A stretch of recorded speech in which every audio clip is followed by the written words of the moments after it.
नमस्कार। मिरज तालुक्यातील करोली एम येथील सैन्य दलातील एका जवानास आणि त्यांच्या कुटुंबियांना पिण्याच्या पाण्याबाबत समाज माध्यमावर पोस्ट व्हायरल केल्या प्रकरणी सरपंचाकडून शिवागाळ करून धमकी मिळाल्याचा धक्कादायक प्रकार समोर आला आहे।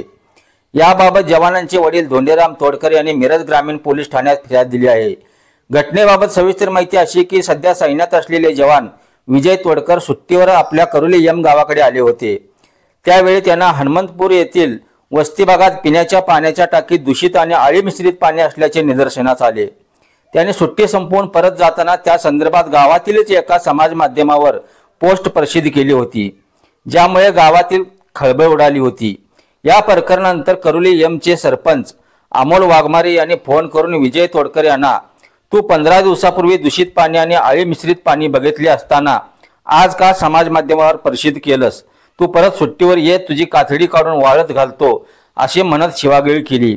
तसेच घरी जाऊन धमकी दिल्याची फिर्याद जवान विजय तोडकर यांचे वडील माजी सैनिक धोंडेराम तोडकर यांनी मिरज ग्रामीण पोलीस ठाण्यात दिली आहे। या प्रकरणी सरपंच अमोल वाघमारे यांच्यावर कारवाई करण्याच्या मागणीसाठी शनिवार 14 जून रोजी जिल्ह्यातील आजी माजी सैनिक संघटना हजारोच्या संख्येने एक दिवसीय लक्षणीय उपोषणासाठी करोली एम मध्ये जमा झाले होते। त्याबद्दल मी सर्वांचं प्रथमतः माफी मागतो। ते माझ्यामुळे आपल्याला वाट बघावी लागली।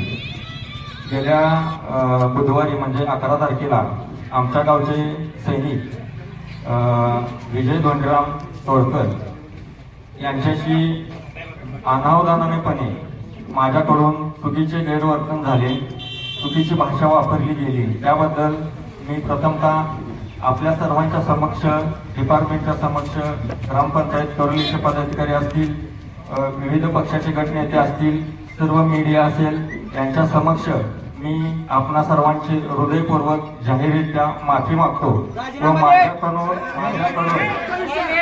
माझ्याकडून अनावधानाने जे विधान बोलले गेलं असं भविष्यात कधी होणार नाही अशी मी आपणास ग्वाही देतो।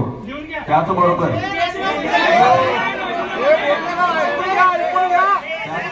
सैनिकांच्या प्रती नेहमीच आमच्या मनात आदर व सन्मानाची भावना आहे।